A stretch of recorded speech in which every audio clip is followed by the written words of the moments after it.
সামান্য কিছু মুহূর্তের মজার জন্য কোনো গুনাহের কাজ করবেন না। আই রিপিট এগেন, আমি আবারও বলছি বোঝাবার স্বার্থে, জীবনে সামান্য সময়ের কিছু স্বাদ পাওয়ার জন্য কোনো গুনাহ করবেন না। মনে রাখবেন, মজা আনন্দ গুনাহের কিছুক্ষণ পরেই শেষ হয়ে যাবে, বাট যে গুনাহটা আপনি দুনিয়াতে করলেন এই গুনাহ কিন্তু আজীবন বাকি থেকে যাবে। এটা কবরে আপনার সাথে যাবে, হাসরের ময়দানে মিজানের বাম পাল্লায় আপনার গুনাহটা ভারী হবে। ইভেন এই ছোট্ট মজাহের জন্য যে আপনি মজার জন্য গুনাহটা করলেন, এই গুনাহটা আপনাকে হয়তোবা জাহান্নাম অবধি পৌঁছে দিবে। ঠিক কিনা বলেন? সামান্য মজার জন্য কোনো গুনাহের কাজ করবেন না।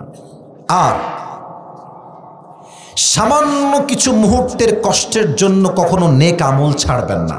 মনে রাখবেন, এই কষ্ট 10 মিনিট পরেই শেষ হয়ে যাবে, বাট আপনি 10টা মিনিট স্যাক্রিফাইস করে যে নামাজটা পড়লেন, যে কোরআন তেলাওয়াতটা করলেন, যে তাহাজ্জুদটা করলেন, 10 মিনিটের কষ্ট কিন্তু শেষ হয়ে যাবে, বাট এই আমলটা আপনার জন্য আজীবন থেকে যাবে। ঠিক কিনা মনে? আচ্ছা, এখন তো গরমকাল নয়, এখন তো শীতকাল।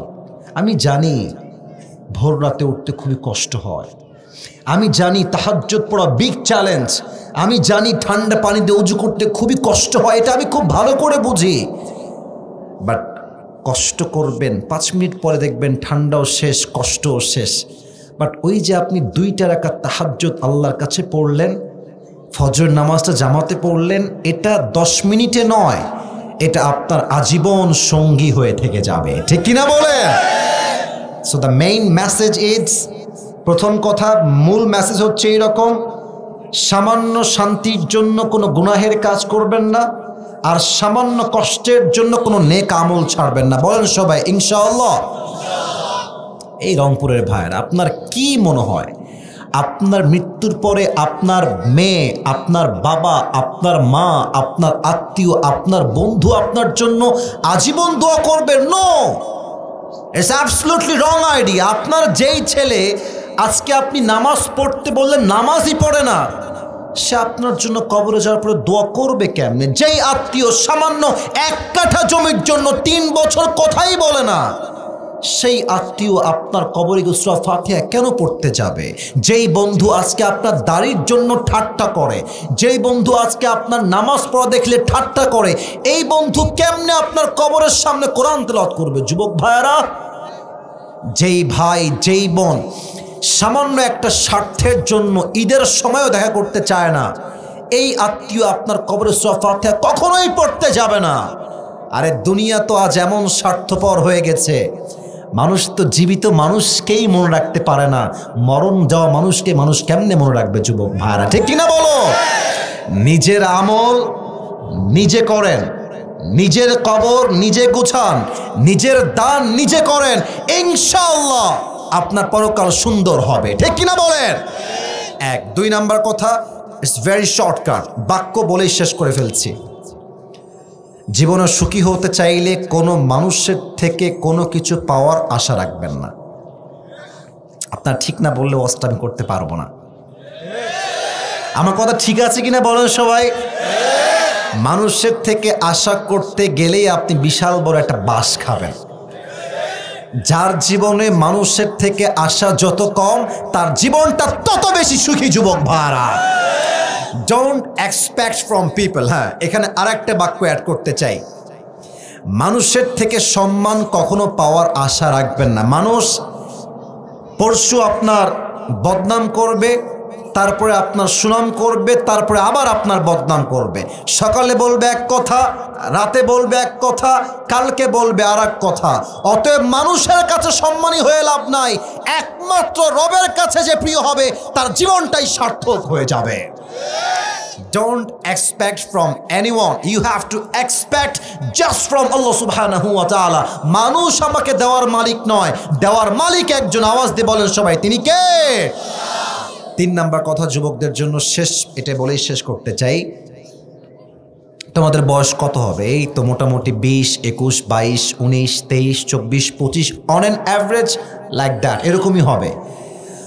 মেয়েদের পাল্লায় পড়ে জীবনটাকে নষ্ট করতে যেও না। মেয়েরা যেমন ভালো তেমন বড্ড ধোঁকাবাজ যুবক ভাই।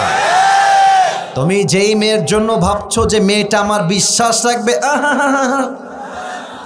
বিশ্বাস নয়, যাকে যত বড় বিশ্বাস করবা সে তত বড় তোমাকে বাস দিয়ে বিদায় হয়ে যাবে। দুনিয়াতে একমাত্র বিশ্বাস করবেন রবকে এবং তার নবীকে, আর বাদ বাকি কাউকে আহামরি বিশ্বাস করলে আপনি বাস খাবেন, ঠিক কিনা বলেন? আল্লাহ আমার যুবক ভাইদেরকে কথাগুলো মানা বোঝা এবং আমল করার তৌফিক দান করে পড়াবেন। আমি এখন আমার মূল ওয়াজে ফিরে যাব। একটা আজকে গিফট নিয়ে আসছি আপনাদের সবার জন্য, একটা টুপি নিয়ে আসছি দেওয়ার জন্য গিফট হিসেবে। এটা সবাই পাবে না, ये नसीब की बात है, हर किसी को मिलने वाला नहीं है, ये सिर्फ एक इंसान को मिलेगा। যে কোনো একজন মানুষ পাবে, তবে শর্ত আছে। শর্তটা হচ্ছে, আমি এখন যেই বিষয়ে আলোচনা করব শেষ পর্যন্ত, সন্ধ্যা পর্যন্ত, যেই যুবক বা মুরব্বী এটা শুনে লিখতে পারবে অথবা মেমোরাইজ করতে পারবে, আজ তার জন্য এই টুপিটা আমার পক্ষ থেকে হাদিয়া থাকবে। বলেন সবাই ইনশাআল্লাহ। না, ইনশাআল্লাহটা আবার কমে গেছে, বলেন সবাই ইনশাআল্লাহ। এদিকেও লোক আছে, সর্বনাশ। আরে এদিকেও লোক আছে, মারহাবা। পুরো মাঠটাই যুবক দিয়ে ভরপুর হয়ে গেছে আজকে। আমার কলিজার টুকরা মুরব্বী আব্বাজান যারা এসেছেন, মুরব্বী আব্বাজানদেরকে আল্লাহ তাআলা কবুল করে নিন, পড়া আমিন। আসুন আমরা কোরআন থেকে আলোচনা শুরু করছি। প্রথমে একটা প্রশ্ন করতে চাই, যদি জানেন তবে উত্তর করবেন। আর যারা মোবাইল ফোন বের করে আছো কলিজার ভাইয়েরা, এখানে আলেম ওলামা আছেন, আমার কথা বেয়াদবি নেবেন না, মোবাইল ফোনটা অফ করে দিলে অনেক ভালো হয়। আমাকে তো আজীবন ফেসবুকে, টিকটকে, ইনস্টাগ্রামে, ইউটিউবে দেখেছেন, আমি জানি, বাট আজকে তো মোবাইল ফোন দিয়ে দেখার দিন নয়, আজ তো আসিফ হুজুরকে সরাসরি দেখার দিন যুবক ভাইরা। টার্ন অফ ইউর ফোন, ফোনটা অফ রাখো। আমি যা বলি হতে পারে আজকের ওয়াজটা আমাদের জীবন পরিবর্তনের কারণও হতে পারে, ঠিক কিনা বলেন? আচ্ছা উত্তর করেন যা প্রশ্ন করছি। রংপুরের গঙ্গাচড়ার ভাইয়ারা বলেন, আমাদের ইসলামের মোট খলিফা কয়জন? হ্যাঁ, সাউন্ড পাচ্ছি, রাইট আনসার। বলেন সবাই কয়জন? আচ্ছা একটু বুঝে বলবেন। ইসলামের প্রথম খলিফার নাম কি? মাশাআল্লাহ, রাইট আনসার। ইসলামের দ্বিতীয় খলিফার নাম কি? ওমর ফারুক রাদিয়াল্লাহু তাআলা আনহু। বাঘের মতো বলবেন, কোনো ভয় নাই, ভুল হলে আমি তো আছি, ধরা দেওয়ার ট্রাই করবো ইনশাআল্লাহ। তৃতীয় খলিফার নাম কি? ওসমান গনি রাদিয়াল্লাহু তাআলা আনহু। ইসলামের সর্বশেষ খলিফার নাম কি? হযরতে আলী রাদিয়াল্লাহু তাআলা আনহু। আচ্ছা আপনার চোখে আপনার কি মনে হয়, নবীর যে সাহাবীরা ছিলেন, চার খলিফা সহ, এদের সম্মান ইসলামে কম না বেশি? শুধুই কি বেশি না অনেক বেশি? নবীর পরে সবচেয়ে বেশি সম্মান পাওয়ার অগ্রাধিকার যারা পাবে, নবীর পরে সবচেয়ে বেশি সম্মানী হওয়ার যোগ্যতা যারা রাখে, তারাই হচ্ছে নবীর সাহাবা একরাম। সুবহানাল্লাহ পড়ে সবাই। আল্লাহ তাআলা বলছেন সূরাতুত তাওবা 11 নম্বর পারার ঠিক 2 নম্বর পৃষ্ঠার প্রথম নম্বর লাইনে এই আয়াতটা আছে। এই আয়াতটা হচ্ছে সূরাতুত তাওবার 100 নম্বর আয়াত। আল্লাহ তাআলা বলছেন, والسابقون الأولون من المهاجرين والأنصار والذين اتبعوهم بإحسان رضي الله عنهم ورضوا عنه وأعد لهم جنات تجري تحتها الأنهار خالدين فيها أبدا ذلك الفوز العظيم الله أكبر। এই হচ্ছে আল্লাহ তাআলার আয়াত সাহাবীদের স্ট্যাটাস বলার ক্ষেত্রে। আমি আয়াতের ট্রান্সলেশন করার ট্রাই করছি। আল্লাহ তাআলা বলছেন, ওয়াসাবিকুনাল আউয়ালুনা মিনাল মুহাজিরিন ওয়াল answer, first of Muhajir and Ansar, وَالَّذِينَ اتَّبَعُوهُمْ بِإِحْسَانٍ, and those who followed them in goodness, رَضِيَ اللَّهُ عَنْهُمْ وَرَضُوا عَنْهُ. Allah is well pleased with them and they are well pleased with Allah subhanahu wa ta'ala. وَأَعَدَّ لَهُمْ جَنَّاتٍ, and Allah has prepared for them a paradise, تَجْرِي تَحْتَهَا الْأَنْهَارُ خَالِدِينَ فِيهَا أَبَدًا, which beneath rivers the flow, and they will live there forever. ذَلِكَ الْفَوْزُ الْعَظِيمُ, and that is really a mighty success. এর অর্থ হচ্ছে আল্লাহ তাআলা বলছেন সাহাবীদের মাঝে যারা প্রথম ঈমান এনেছে, আমি আবার বলছি সাহাবীদের মাঝে, মুহাজিরদের মাঝে, আনসারদের মাঝে যারা ঈমান আনতে অগ্রগামী হয়েছে এবং তাদেরকে যারা অনুসরণ করেছে, এরা হচ্ছে তারা যারা আল্লাহর উপরে সন্তুষ্ট এবং আল্লাহ নিজেও তাদের উপরে সন্তুষ্টির ঘোষণা দিয়েছেন। সুবহানাল্লাহ পড়েন। এবং তাদের জন্য আল্লাহ তাআলা এমন একটি জান্নাত প্রস্তুত করেছেন যেই জান্নাতের তলদেশ থেকে ঝর্ণা প্রবাহিত হবে এবং তারা যখন জান্নাতে প্রবেশ করবে এটাই হবে তাদের শেষ এবং সর্বদার ঠিকানা। একবার প্রবেশ করলে তারা জান্নাত থেকে আর কখনো বের হবে না।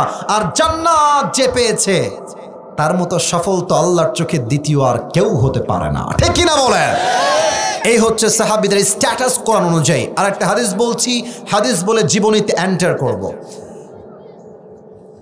আল্লাহর হাবিব বলেছেন আকরিম ওয়াসহাবি, রেসপেক্ট আওয়ার কম্প্যানিয়ন, তোমরা আমার সাহাবীদেরকে সম্মান করো, ফাইন্নাহুম খিয়ারুকুম, because they are the best of you, তারাই তোমাদের মাঝে সর্বসেরা।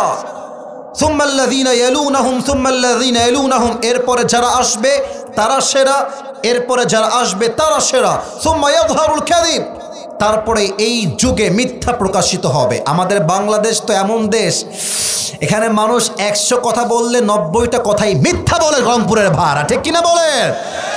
আমাদের যিনি প্রধানমন্ত্রী ছিলেন কনফার্ম জান্নাতি, আমাদের শেখ হাসিনা, মানে সবাই তাকে আপা বলে আর কি, তা আমিও বলছি আপা যিনি ছিলেন, আপা যখন আমাদের ঢাকাতে একটা মেট্রো রেল আছে, নাম শুনছেন না আপনারা? আরে কতক্ষণ মেট্রো রেলের নাম শুনছেন না আপনারা সবাই?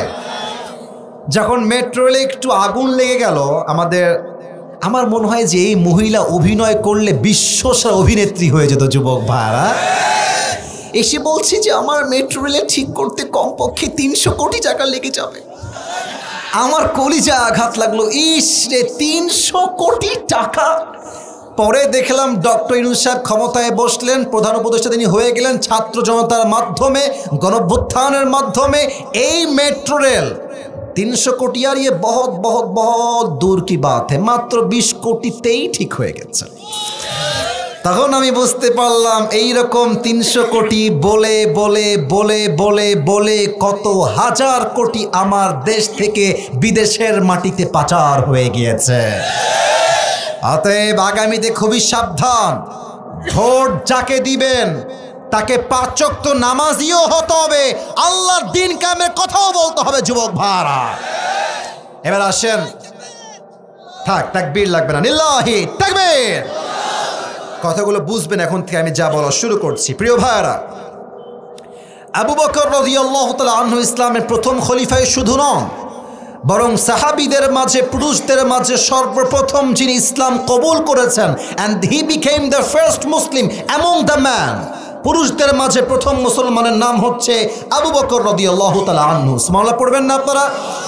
আবু বকর এমন একজন সাহাবী, আল্লাহ তাআলা বলছেন ইয়া রাসূলুল্লাহ, আমি আপনার সাহাবী আবু বকরের উপরে সন্তুষ্ট হয়ে গেছি, তাকে বলেন যে সে আমার উপরে সন্তুষ্টি আছে কিনা। সুবহানাল্লাহ, আল্লাহ তাআলা বলছেন সে কি আমার উপরে সন্তুষ্ট আছে কিনা জিজ্ঞেস করেন। এর চাইতে বড় সফলতা আর কি হতে পারে যুবক ভাইরা, ঠিক কিনা বলো? এবার আসুন আমরা ঘটনায় ঢুকে যাই। আচ্ছা, ইসলামের চিরশত্রু নাম হচ্ছে আবু জেহেল, নাম শুনছেন আপনারা সবাই? আবু জেহেল। আবু জেহেল একবার নবীর কাছে আসছে, মুরব্বী মুরব্বী, একজন মুরব্বী, আব্বাজান কই যায় গো আব্বা? একজন আব্বা, বাদ বাকি সব বসে আছে। আব্বাজান বসে গেলে ভালো হয়, ও ওয়াশরুমে যাবে। আচ্ছা ঠিক আছে, আব্বা 1 নাম্বার দেখাচ্ছে। আচ্ছা এদিকে দেখান, সবাই একটা কাশি দেন,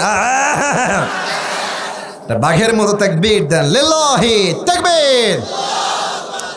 আবু জেহেল ডাক দিয়ে বলছে ইয়া মুহাম্মদ, শোনো একটা কথা বলতে চাই, প্রশ্ন করব, আমাকে উত্তর দাও। বলছে বলো কি বিষয়? বলছে মুহাম্মদ, প্রত্যেক দিন নতুন নতুন কথা বলো, নতুন তথ্য আমাকে তুমি দান করো, আজ নতুন কোনো তথ্য দেওয়ার মতো আছে কিনা? নবীজি ডাক দিয়ে বলছে, আবু জেহেল অবশ্যই নতুন তথ্য আমার কাছে আছে। বলছে কি তথ্য আমাকে দাও আগে, আমি শুনতে চাই, নতুন কি খবর আছে।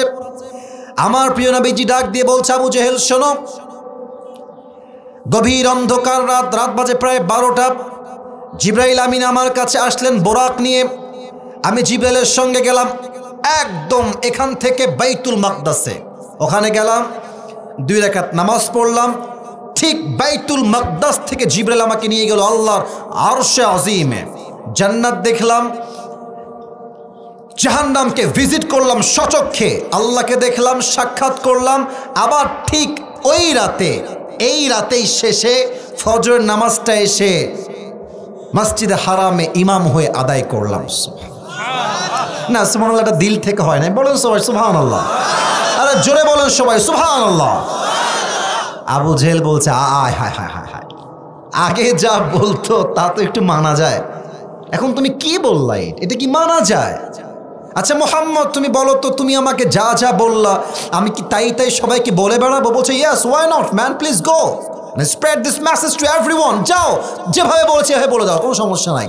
আবু জেহেল তো মহা খুশি, আজকে চান্স পাইছি, মুহাম্মদের ইজ্জত ডুবায় ছাড়বো। বলেন সবাই নাউজুবিল্লাহ। তো মসজিদে হারাম থেকে বের হয়ে আসছে, বের হয়ে দেখছে Abu Bakr he is coming, আসতেছে।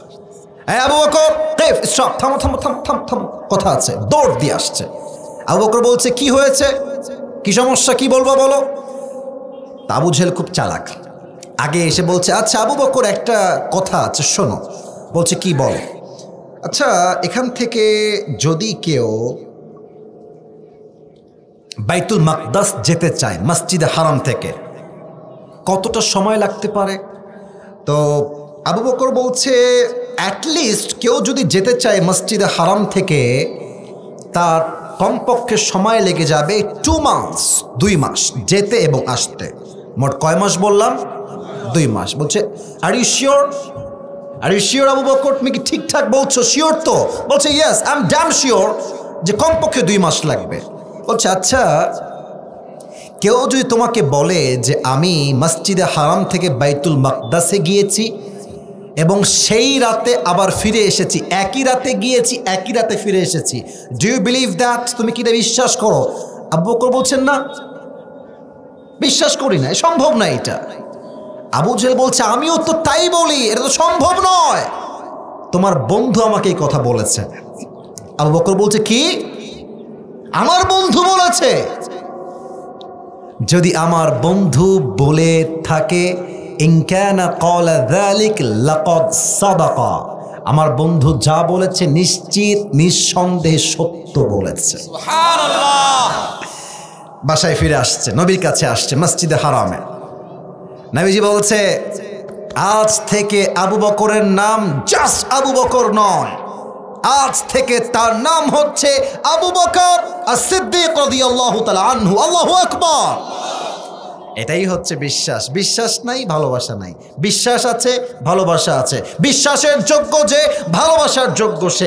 বিশ্বাসের যোগ্য নয় যে, ভালোবাসার যোগ্য নয় সে। ঠিক কিনা বলে?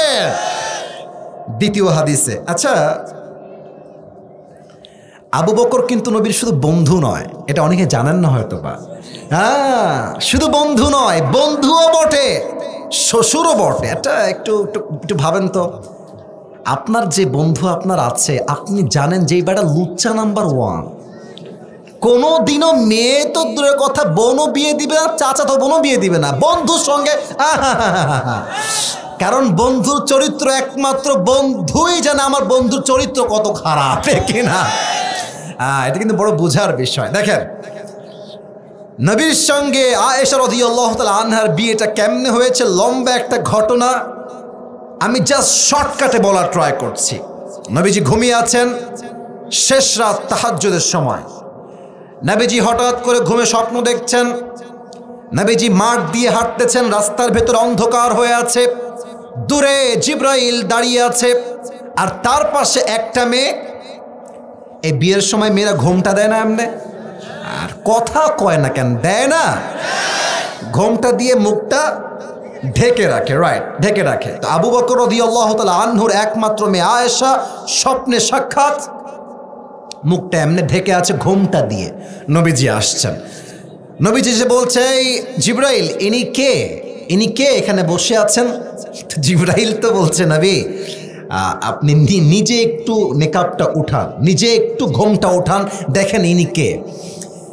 ঘোমটা জাস্ট উঠিয়েছেন নবীজি, দেখছে চাঁদ মাখা চেহারা নবীজির একমাত্র কুমারী ভার্জিন স্ত্রী আয়েশা। সুবহানাল্লাহ পড়ে সবাই। নবীজি বলছে, আরে এ তো আবু বকরের মেয়ে আয়েশা। আল্লাহ তাআলা আমাকে আয়েশাকে স্বপ্নে কেন দেখাচ্ছেন? আল্লাহর উদ্দেশ্য কি? আল্লাহ কি চায়? জিবরাইল বলছে, আল্লাহ তো চায় যে আপনি আয়েশাকে নিজের বউ করে ঘরে তুলেন। আরে পড়ে সবাই সুবহানাল্লাহ। এই কথা শুনেই স্বপ্ন শেষ, ঘুম ভেঙে গেছে। নবীজি সকালবেলা উঠে ভাবতেছে যে আহা, আবু বকর আমার এত কলিজার বন্ধু, আরব বিশ্বে তো বন্ধুর মেয়েকে বিয়ে করা বড় একটা অন্যায়ের চোখে দেখা হয়। তো আল্লাহ তো আমাকে বলেছেন আমি যেন আয়েশাকে বিয়ে করি। তো আমি এটা আবু বকরকে প্রস্তাব কেমনে দিই? আমি তো তার বন্ধু মানুষ হই, বন্ধু হয়ে বন্ধুর মেয়ে বিয়ে, how can I do it? আমি এটা কেমনে করি? নবীজি কনফিউজড। তো যাই হোক, লম্বা ঘটনা অত বেশি বলবো না। নবীজি তার চাচিকে ডাকলেন, দেখে বললেন, চাচি আম্মা জান, আমার একটা কাজ আপনাকে করতে হবে। কি কাজ মুহাম্মদ? বলো। বলছে, আপনি আবু বকরের কাছে গিয়ে বলবেন যে তার মেয়ে আয়েশাকে আমি মুহাম্মদ বিয়ে করতে চাই সাল্লাল্লাহু আলাইহি ওয়াসাল্লাম। তো বলছে, ঠিক আছে, আমি প্রস্তাব দিব, নো প্রবলেম অ্যাট অল, সমস্যা নেই। চাচি আসছে আবু বকরের কাছে। আবু বকর বলছে, কি হয়েছে, কি অবস্থা, বলেন, কি বলবেন, সমস্যা কি? বলছে, আবু বকর একটা প্রস্তাব নিয়ে আসছি। কি প্রস্তাব? তো একটু নার্ভাস ফিল করছে, বন্ধুর সঙ্গে বন্ধুর মেয়ের বিয়ে তো বলছে, আবু বকর, তোমার যে মেয়ে আয়েশা আছে ছোট্ট, মুহাম্মদ তাকে বিয়ে করতে চাই, তুমি কি রাজি আছো কিনা? তো আবু বকর শুনে একটু আকাশ থেকে পড়েছে, কারণ আমার বন্ধু লাগে তো, আমার মেয়ে এখন ছোট আছে, আবার বন্ধু আমার, আমি বন্ধুর সঙ্গে বন্ধুকে আমার মেয়ে কেমনে দেই? আবু বকর কনফিউজড হয়ে গেছে। বলছে, আপনি যান, আমি একটু পরে বলছি উত্তরটা কি হবে। যখন তার চাচি বের হয়ে চলে আসছে, আবু বকর মনে মনে ভাবছে, আমি যদি নবীর সঙ্গে আমার মেয়েকে বিয়ে না দেই, তার মতো চরিত্রবান যুবক তো এই তল্লাটে দ্বিতীয়টা আর কেউ হতে পারে না। শেষমেশ তিনি রাজি হয়ে গেলেন, বিয়ে হয়ে গেল। এখন নাস্তিকরা কি বলে? নাস্তিকরা বলে, এটা কিন্তু জাস্ট কথা নয়, এটা বোঝার কথা। আপনি না বুঝে ঠিক বললেন না, আপনার ঠিক বেঠিক আমার দরকার নেই, বুঝেন আপনি আমার ওয়াজ, তাহলেই এনাফ। নাস্তিকরা কি বলে? যে নবীর চরিত্র খারাপ, তাই নবী আয়েশাকে অল্প বয়সে বিয়ে করেছেন। এই যে ভাইরা নাউজুবিল্লাহ কয়, আপনার কন্যা, মানে আমার কথা বোঝেন নাই, বলেন সবাই নাউজুবিল্লাহ। কি বাজে কথা! নবী নাকি নারী লোভী, তাই নবীজি আম্মা জান আয়েশাকে মাত্র 6 বছর বয়সে বিয়ে করেছে। এটাকে আমরা বিশ্বাস করি নাকি যুবক ভাইরা? 3টা কারণে নবীজি আয়েশাকে বিয়ে করেছেন অল্প বয়সে, খুব বুঝবেন। এটা কিন্তু আমি শেষে গিয়ে জিজ্ঞেস করবো। এক, আবু বকর রাদিয়াল্লাহু তাআলা আনহু নবীজির একমাত্র বন্ধু। দেখেন, বন্ধুর সম্পর্ক একরকম, আত্মীয়তার সম্পর্ক একরকম। আমার বন্ধুকে আমি 1 মাসে 2 মাসে কল দিলেও হবে, না দিলেও হবে, বাট আমি যখন আমার বন্ধুর সঙ্গে আমার মেয়ের বিয়ে দিয়ে দিব, আমি কল দিব, এটাই আমার বাধ্যবাধকতা। ঠিক কিনা বলেন?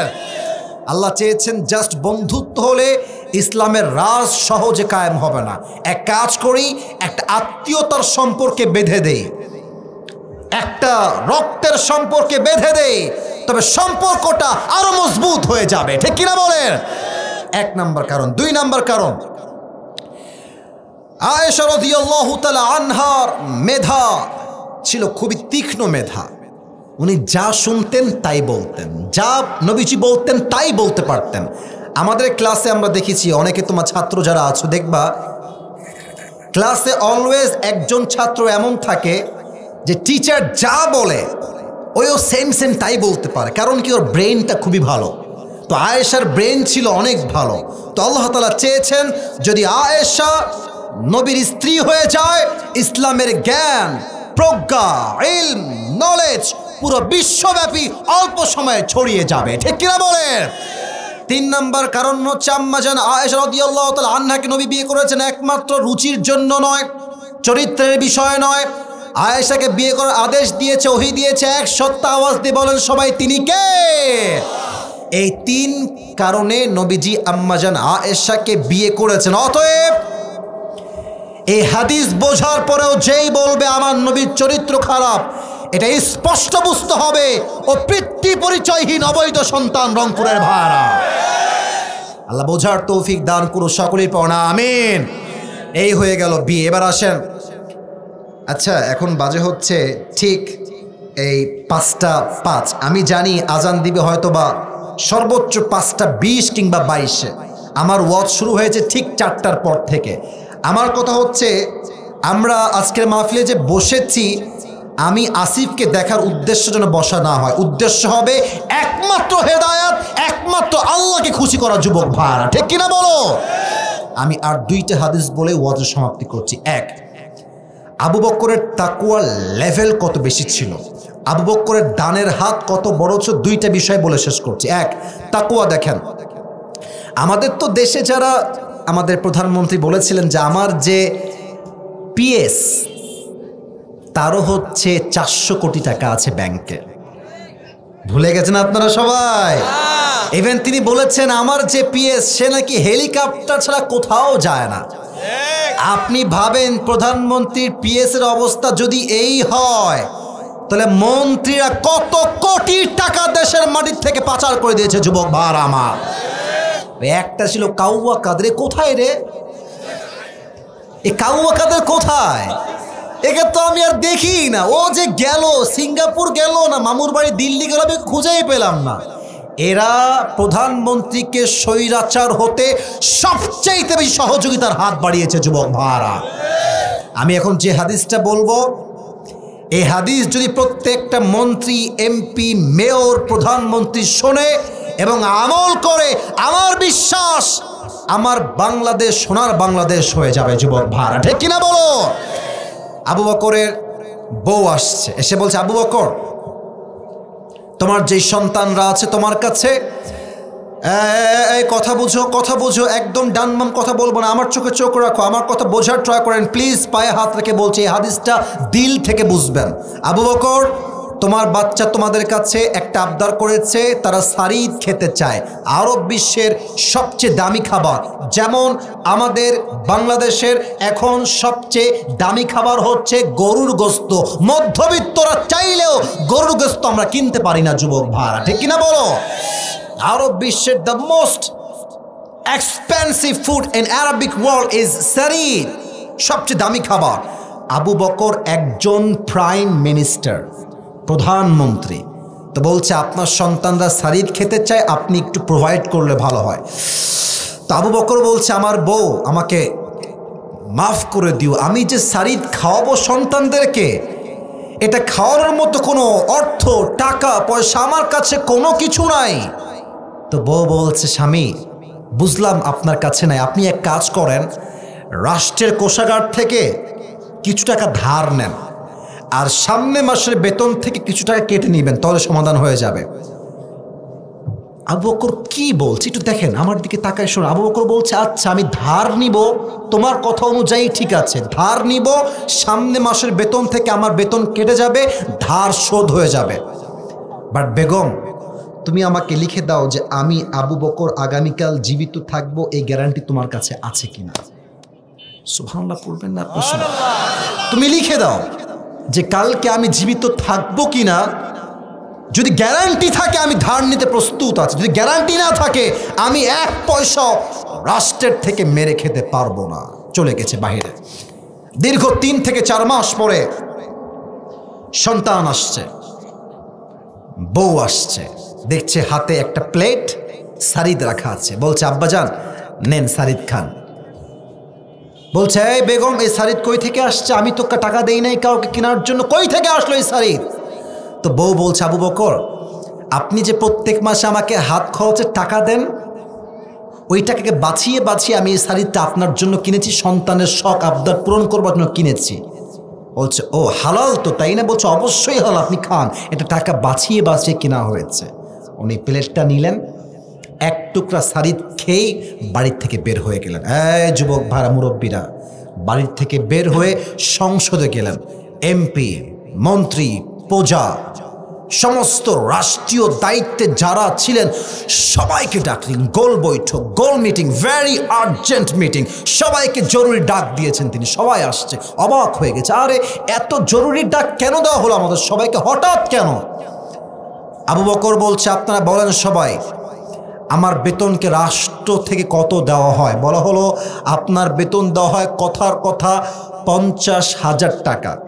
আবু বকর বলছে, এই মুহূর্তে 50,000 থেকে কমিয়ে এটাকে 40,000 করে দাও। এর কারণ আজ প্রমাণ হয়ে গিয়েছে আমার বউ প্রত্যেক মাসে টাকা বাঁচিয়ে বাঁচিয়ে সারিদ কিনেছে আমার জন্য, ছেলের জন্য। এটাই প্রমাণ আমি আবু বকরের সংসার 50-এর কমের বেতনেও চলে যাবে।